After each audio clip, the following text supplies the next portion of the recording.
Hi, this is Professor Melissa Hall, and this is a presentation on the skill of describing. One of the essential skills you will learn in this class is how to describe a work of art.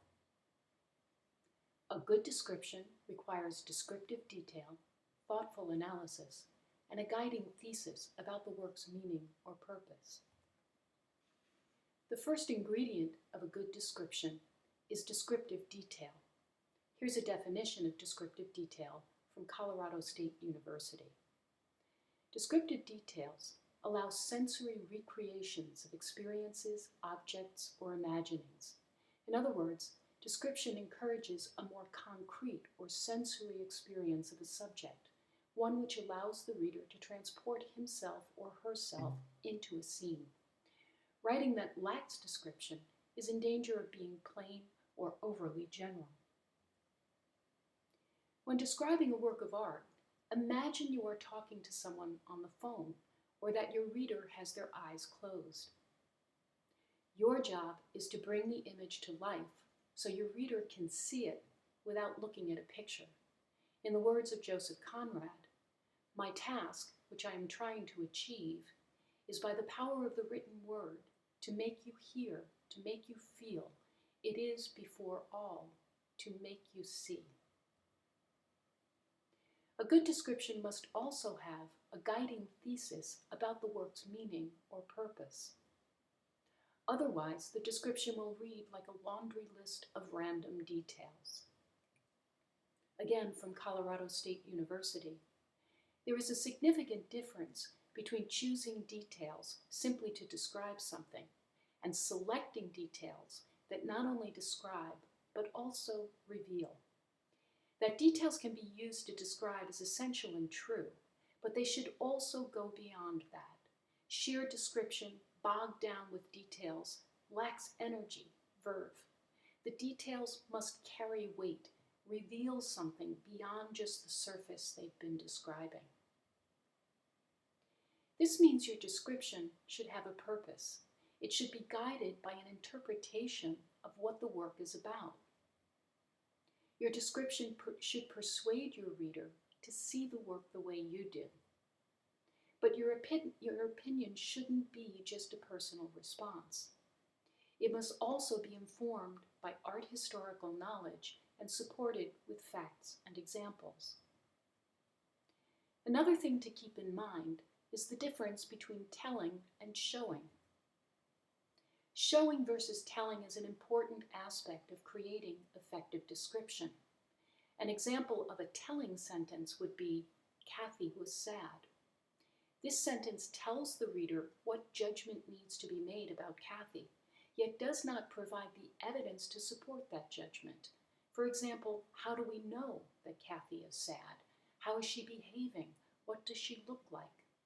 Writing which shows generally incorporates vivid descriptive detail in order to help the reader evaluate evidence in order to make the appropriate judgments. Let's look at an example of descriptive writing by New York Times art critic Holland Carter. The work he is describing is a painting of the Adoration of the Magi by the Sienese painter Bartolo di Freddi. Here's a bare bones description of what's going on in the picture. This is a scene representing the Adoration of the Magi. So we have Mary and the Christ child represented over here. Here is Joseph, and here are the three Magi who have come to bring gifts to the newborn child. Here is how Holland Carter begins his description. "The baby's feet must smell sweet to the rapt old king, who kneels and cups them to his face like flowers. One of three sages and seekers, he's come a long way to find this child, who sits upright, grave, and alert on his mother's lap, though he's only 2 weeks old." He then goes on to describe other parts of the picture. He introduces the cast of characters high on the right in the picture's background, where an exotic caravan of camels, dogs, monkeys, and chatting horsemen is wending its way through olive green hills. In the party are three princely figures in cone-head caps who point to a comet-bright star guiding their search for a reputed new king of the Jews. Their route brings them to the Gate of Jerusalem, which, with its pink brick walls and candy-striped cathedral, looks very much like medieval Siena. Their host, Herod, the local Roman ruler, greets them, that's the scene going on over here, and asks what brings them so far from their native lands in Asia and Africa. When they tell him, he grows agitated. He meets with his counselors. What should we do about this king of the Jews they're looking for? Then he sends his visitors on their way. We see them leaving with a smooth request. Report back what you find. I'd love to meet this ruler myself. So off the travelers go, back among the hills. Then suddenly they're right in front of us in the painting's foreground at Bethlehem, Jesus' birthplace. This is an exciting moment. Everyone feels it. Horses, barely restrained by harried grooms, crash into one another and stomp the ground. Gawking courtiers crowd together, pushing toward the right, where the Virgin sits mute in a pavilion.